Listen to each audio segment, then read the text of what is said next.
You're listening to the Griffon Sports Insider Podcast, giving you an in-depth look at Missouri Western athletics with interviews, features, game broadcasts, and more. Here's your host, Tommy Rezaj.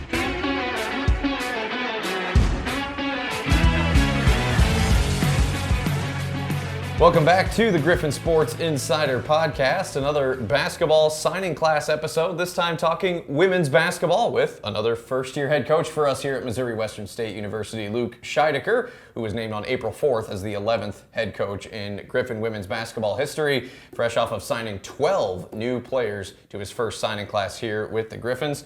Luke, welcome. Again, as I was telling Brooks, it's just been a couple of months since we were all gathered here and meeting you for the first time, and now you've assembled a staff, you've assembled a team, and assimilating quite well. But just how are things going, and how excited are you to just get these women on campus? It's been awesome. It's been a busy last 2 months with assembling a staff and also putting together a roster. But we're really excited about the players we brought in and the staff. I mean, we think the players are going to come in and do big things, and look forward to them getting here. Yeah. Breaking down this class a little bit, 12 signees and all, 2 freshmen, 4 from the JUCO ranks, including 1 from Wabash Valley College, which is where Coach Scheidecker came from, spending 7 years there total over 2 different stints, also served as athletic director there, and then 6 transfers from 4-year institutions, including 2 from Division I. Obviously, you inherited a team that was, a relatively small bunch last year, many of whom either graduated or moving on to other things. So when you first got here and kind of evaluated what you wanted, what you needed, what were kind of the big priorities here? Yeah, we knew with 2 people returning, Kelsey Johnson and Meredith Rickers, we knew we had to sign a lot of players. So instantly we wanted to go for versatility, people who could play multiple positions, that had length, athleticism, and really the ability to shoot it. Everyone on our roster has the ability to do those things. Stretch the floor, play multiple positions, and be different. And that's what we put together, and we're excited about it because we put together a talented group, but also great student athletes who are dedicated to taking care of business on and off the floor.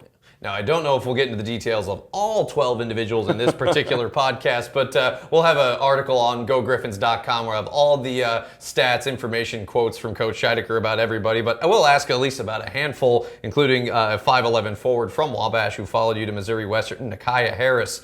Eye-popping numbers, averaging a double-double this past year, 11 points and 10 rebounds per game, all conference and all region. I mean, you've seen dozens of players sign from Wabash to 4-year institutions. I'm sure that's tough to know, who can I go? Who can follow me? Who do I want? Yes. But just talk about Nakia's decision to come. Yeah, actually, Nakia had division opportunities. We have a lot of Division I opportunities. But really, as soon as I got the job, she was like, I'm just coming with you. Nice. So, it's one of those situations where, we have a great relationship and her family trust me, and made perfect sense. She's a great kid, someone who we can help build a program, and she can help establish the culture, and understands what it's like playing for me and kind of the expectations and the norm, and can kind of help hold to our standards in our culture. Yeah.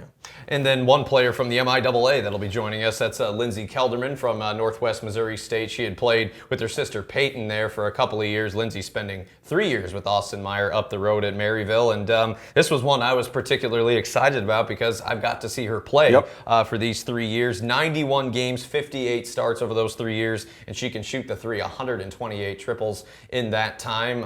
I think back to the last time we had a Bearcat standout, transfer to Missouri Western, St. Joe native Jalen Haggard comes in, and we're cutting down nets in a Central Region title. Now, maybe that's a high bar to reach, but that's a good bar to reach right there. So. Yeah, but to get Lindsay in, what does that mean? Yeah, it's huge. She knows the league. She's been in the league for 4 years. She was out 1 year with injury, but she knows the league, has had success in the league, knows what it looks like to be successful, right? She's been part of good teams there. Her experience, her ability to help lead some of the players who are new to the MIAA and hey, this is what this team does, besides our scouting reports, but get a player's perspective. They'll go a long ways.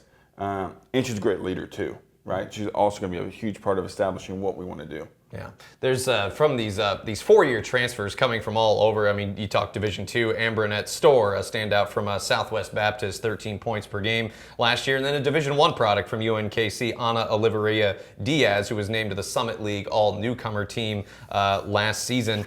I mean, in general, looking at your teams at Wabash, talking about teams that are winning 30 games a year, scoring about 100 points a season.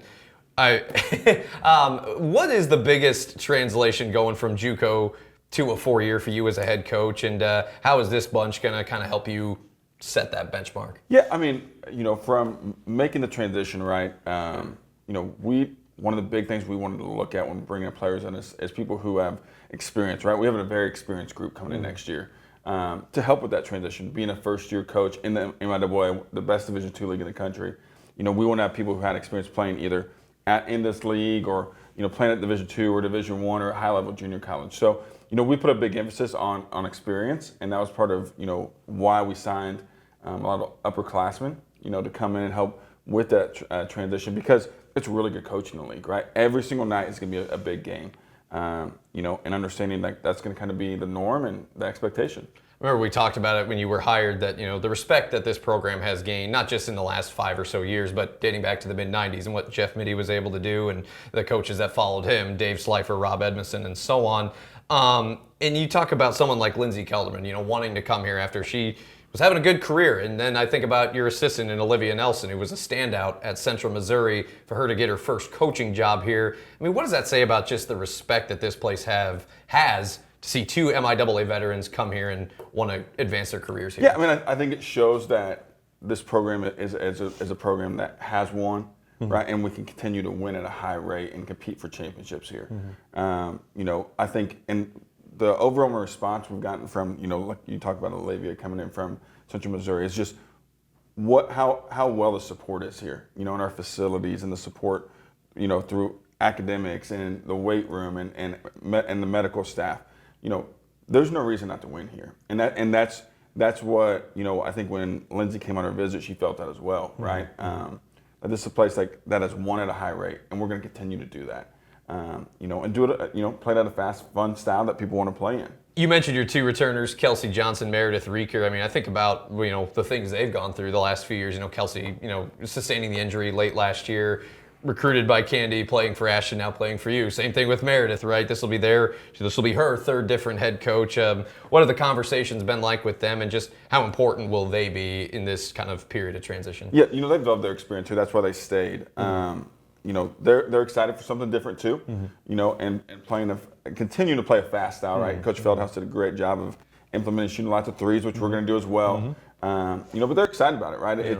It's hard, right? And that's why I commend them. But that also shows how they feel about the university, and the support that they've had here in their journey and wanting to finish their career as Griffons. Yeah, your familiarity with this area is obviously quite good. You're from Smithville. I enjoyed that you name dropped Johnny Coy in your opening press conference, head coach of the Mustangs, legendary baseball player from Benton High School. Obviously, you recruited local too, getting Jada Smith from Grandview, Lanisa Parker from Park Hill South, the 2 freshmen in this class. But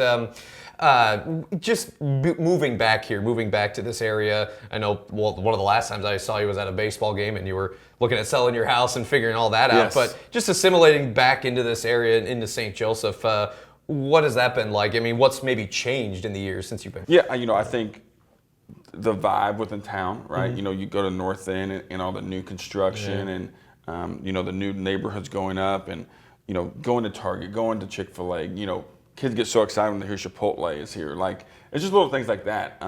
You could tell that the town's wanting to grow, right? Like, I can't wait to go to a Goats game, different things like that. So, when we bring people in, that's been the big thing too, that right away they've noticed, like, hey, like, this is a good town to live in, right? This is a place where we can have fun and, be able to go out to eat at different places and get the college experience as well. Yeah, the St. Joseph Goats getting their first season started at Civic Arena. There's some former Griffons. I know Antonio Taylor is on that team. So, a great thing to do if you're in St. Joseph this summer. There's a little shameless plug for him right there. Last thing for you, some recent news in NCAA sports. Talked with Coach McCown about this week. The settlement that was just reached this past week, allowing schools to now pay athletes through revenue sharing up to, they're saying, $20.5 million a year, which obviously that'll start at the highest level and on down. Obviously, also in there too, $2.8 billion to pay former athletes from, dating back to 2016 up to 2024. In talking with Coach McCown, I think it's apparent that we're not going to see the effects of that at this level immediately, but at the same time, it's not completely disassociated from us either. Just when you see that news as someone who's been in coaching and administration for a long time, just what's kind of your take on that, and how does that change our future at this level, do you think? Well, I think it's good that we're going to get a good grasp on it. Obviously, it doesn't directly always affect this level, but it does, right? What's going to change, right? Well, the transfer portal is not going to be as heavy as it was, right? People, well, why would it not be as heavy? Well, if people aren't just going trying to get the biggest buck, it's not going to be available, right? It's going to be, people are going to be committed to schools for longer, and that will have a trickle-down effect at every level. But I do think it's a good situation where we're kind of getting a grasp on it and trying to head it in the right direction.